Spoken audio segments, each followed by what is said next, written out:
श्रोताओं, ये है 88.4 मेगाहर्ट्ज़ रेडियो श्रीदेव। साथियों, हम कहते हैं कई बार कि जो हमारा भारत है वो गाँव में बसता है।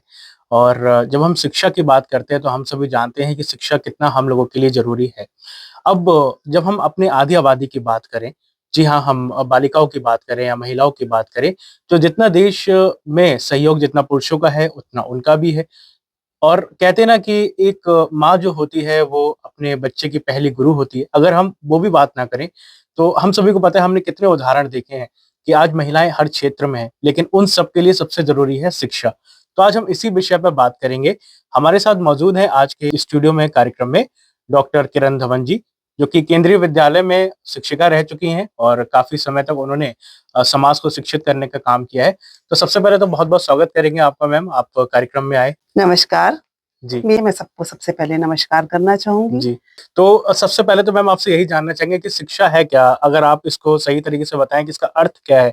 अगर आसान भाषा में हम जान पाएँ, क्योंकि लोग अक्सर शिक्षा का मतलब यही समझते हैं कि सिर्फ़ किताब है, पेन है या कॉपी है। आप इसको कैसे देखते हैं? क्योंकि आपने इतना समय दिया है, इतने लोगों को शिक्षित किया है। देखिए, जहाँ तक मेरा मानना है, जी, शिक्षा का मतलब केवल साक्षरता नहीं है। जी।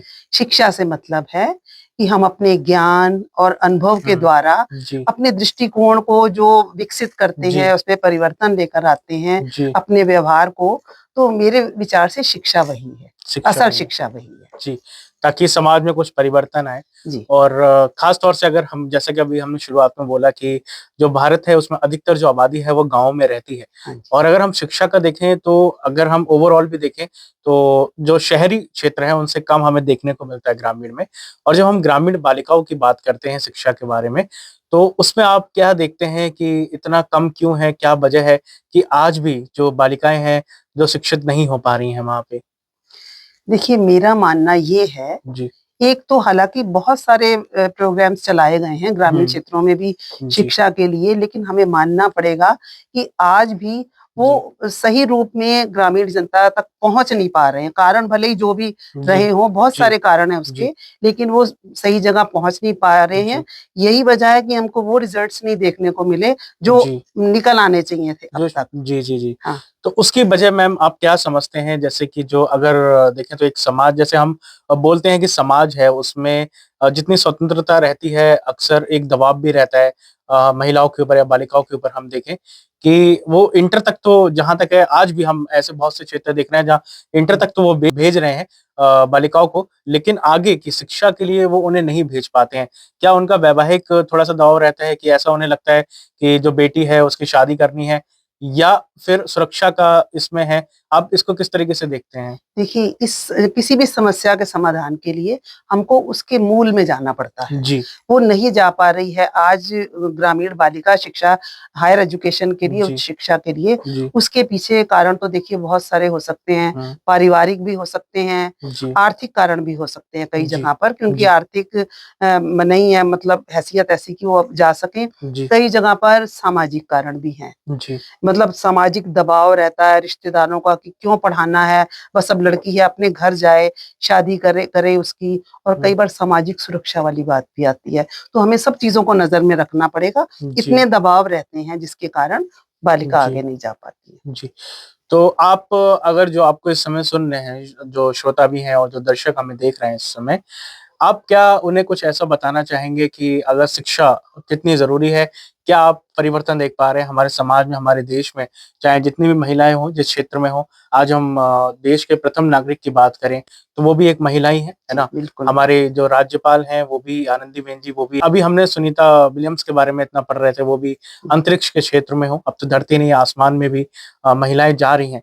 तो उनके लिए आप क्या संदेश यहाँ से देना चाहते हैं, जो लोग आपको इस समय सुन रहे हैं? देखिए, जी, हम अपने इतिहास में चलें, वैदिक काल में चलें, जी, मैत्री, गार्गी और ये सब जी। जितनी भी महान महिलाएँ रही हैं, वो हमारे ही देश की रही हैं। वो बिल्कुल। स्वर्ण काल भी रहा है एक तरीके से। जी, हमारे देश की महिलाएँ कभी भी किसी भी युग में किसी से पीछे नहीं रही हैं, हमेशा अग्रणी रही हैं। और अगर हम अपने उसी राष्ट्र को दोबारा उस उन्नत स्तर पर देखना चाहते हैं, जी, तो आज की बालिकाओं तक शिक्षा का पहुँचना बहुत-बहुत ज़रूरी है। जी, बहुत ज़रूरी है। जैसे कि आपने इतिहास की बात करा, और अगर हम देखें, अपने स्वतंत्रता सेनानी देखें, तो जहाँ एक तरफ गांधी जी भी थे, तो उधर सरोजिनी नायडू जी भी कदम से कदम मिला के चल रही थी। तो हर क्षेत्र में महिलाओं का रहा है, चाहे हम इतिहास को देखें। लेकिन जो खास तौर से जो ग्रामीण परिवेश है मैम, हम आपसे ये जानना चाहेंगे, खास तौर से जो अब ये तो आपने एक समाज के लिए बताई, लेकिन जो इस समय कई सारी जो बालिकाएं आपको देख रही हैं, उनके लिए क्या आप मैसेज देना चाहेंगे कि वो क्या करें, जो शिक्षा को ना छोड़ें और कैसे वो आगे बढ़ें? देखिए, बालिका के लिए शिक्षा बहुत ज़रूरी है, जी। क्योंकि जैसे लड़कों के लिए तो हम कहते हैं ना कुल दीपक, हुँ, लेकिन मेरे विचार से जो बालिका है, वो तो 2 कुलों को रोशन करती है। एक तो जहाँ वो जन्म लेती है बिल्कुल। और दूसरा जहाँ वो विवाह करके जाती है, अपना परिवार बनाती है, तो वो 2 परिवारों के प्रति, 2 कुलों के प्रति ज़िम्मेदार होती है जी, और अपना कर्तव्य निभाती है। इसलिए मुझे लगता है कि उसका शिक्षित होना बहुत महत्वपूर्ण है। जी, बालिका शिक्षित होगी, सबसे पहले जी। वो शिक्षित होने के बाद देखिए अपने अधिकारों को, अपने कर्तव्यों को अच्छी तरह से समझ पाएगी, हुँ, ठीक?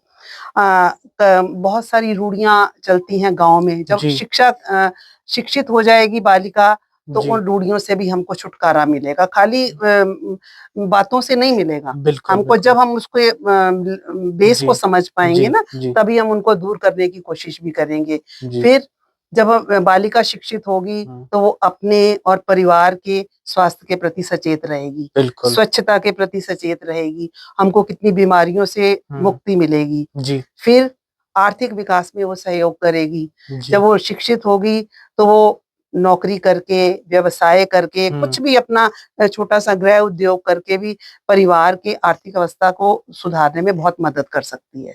हमको बिल्कुल, ये सहयोग मिलेगा। बिल्कुल।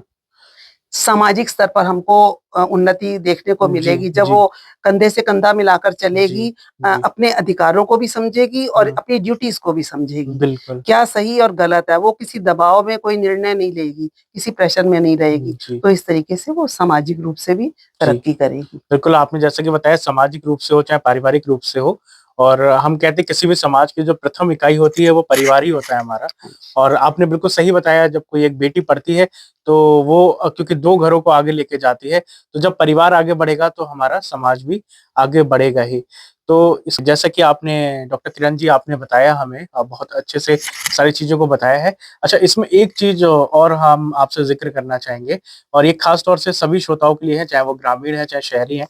हम देखते हैं कि अक्सर अगर हम पेरेंट्स जो होते हैं, वो अगर एक बच्चे के लिए, अपनी बच्ची के लिए कुछ सामान भी लेकर आते हैं, चाहे वो उसके लिए एक डॉली खरीद कर लेके आ रहे हैं, तो उसको वीडियो कॉल करके दिखाते हैं, मैंने देखा है अधिकतर, हुँ, या उसको अच्छे से दिखाते हैं कि तुमको पसंद आ रहा है या नहीं आ रहा है, या खाने के लिए भी अक्सर होते जी, हैं। लेकिन जब हम बात करते हैं शादी की, तो हम बात करते हैं जब ज़िंदगी आपको रहनी है, और हमारे यहाँ तो धार्मिक ये कहा जाता है कि आपको 7 जन्मों तक साथ निभाना है। तो उसके लिए कहीं न कहीं बालिकाओं को लेके कहीं न कहीं उनसे इच्छाएँ अभी भी ग्रामीण क्षेत्र हो या बहुत से शहरी क्षेत्रों में हो, वहाँ पे भी उनको दबाव रहता है कि जो पेरेंट्स ने बता दिया है, वही हमें करना है।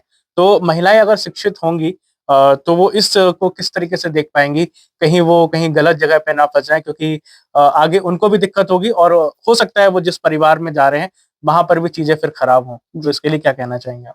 मान लीजिए आपने एक छोटे बच्चे के हाथ में चाकू पकड़ा दिया, जिसको ये जी, ज्ञान ही नहीं है कि जी, मैंने इसका करना क्या है, जी, ये आज़ादी नहीं है। जी, जब तक उसके अंदर ये विवेक विकसित नहीं हो जाता इतना कि इससे क्या मेरा नुकसान भी क्या हो सकता है, तब तक वो आज़ादी उसके लिए उतनी ही नुकसानदायक है, हुँ, जितना कि उसके लिए बंधन था। जी, जब हम चाहते हैं कि हमारी बेटियों में, बालिकाओं में ये विवेक विकसित हो सही और हुँ, ज्ञान का, वो किससे विकसित होगा? जी, शिक्षा से ज्ञान शिक्षा से विवेक जो होगा। आएगा वो शिक्षा से ही आएगा।